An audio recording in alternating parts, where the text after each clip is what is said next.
Member for Holt. Thank you, and thank you to the Leader of the Government.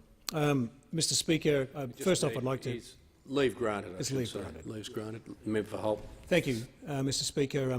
I'd first start off on behalf of the Labor members of the committee in thanking the Chair for his stewardship of one of the most complex, one of the most difficult bills and reports that's ever been contemplated in this House. So, and keeping, unlike some members of the government, in a bipartisan way and bipartisan basis, I wish to thank him in particular.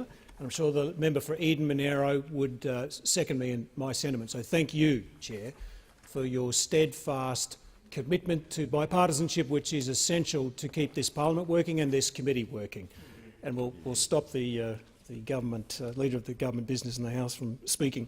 The fundamental, which is, I think, probably some people on his own side would like to, the fundamental responsibility, and I speak now on behalf of Labor in terms of additional comments, Mr Speaker, of any government is to ensure the safety of the nation and its people.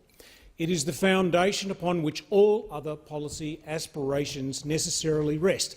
As a party of government, it's a responsibility that Labor has always upheld. Meeting this responsibility requires coordinated action by Parliament and the Executive. This has never been truer than over the past 2 decades, when Australia has faced a diverse range of serious and evolving threats. During this time, the Parliament has considered a number of bills that increase the powers and capabilities of our security agencies. With a few limited exceptions, these bills responded to advice from the agencies about the tools they needed to keep Australia safe.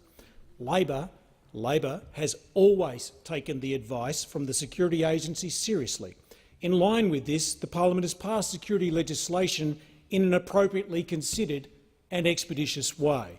The Parliamentary Joint Committee on Intelligence and Security, Mr Speaker, and for those that don't think it is not a break on this process. It is an essential part of it.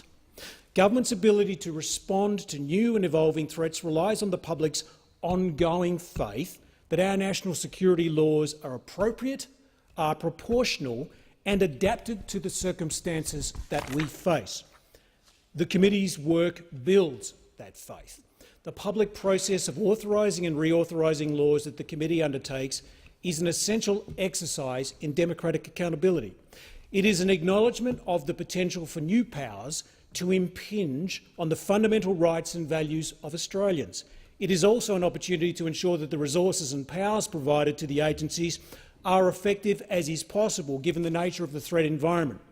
The committee has undertaken this work in a deliberate, a sensible and bipartisan way through changing circumstances, governments and prime ministers for decades.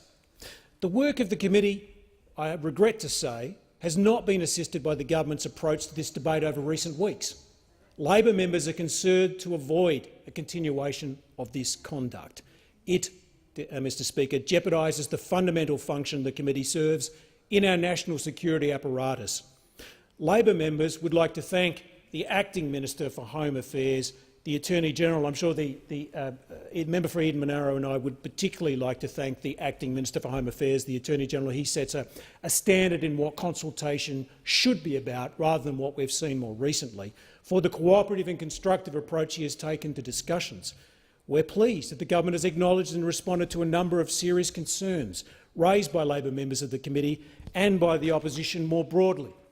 Labor members welcome the amendments that have been proposed in the committee's report, including enhancing the oversight provisions, narrowing the range of offences to which the bill applies, defining key terms relating to systemic weakness and vulnerabilities, and adopting enhanced scrutiny and authorisation processes.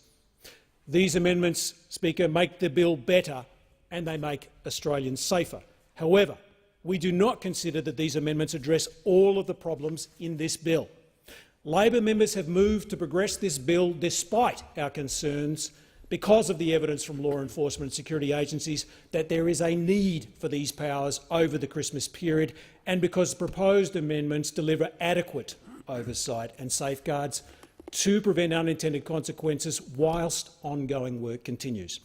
Whilst we're prepared to take this course of action because of the government's undertaking, and we're only prepared to because the committee will conduct its inquiry into the bill in 2019, and a separate statutory review will be undertaken by the Independent National Security Legislation Monitor within 18 months of the legislation coming to effect.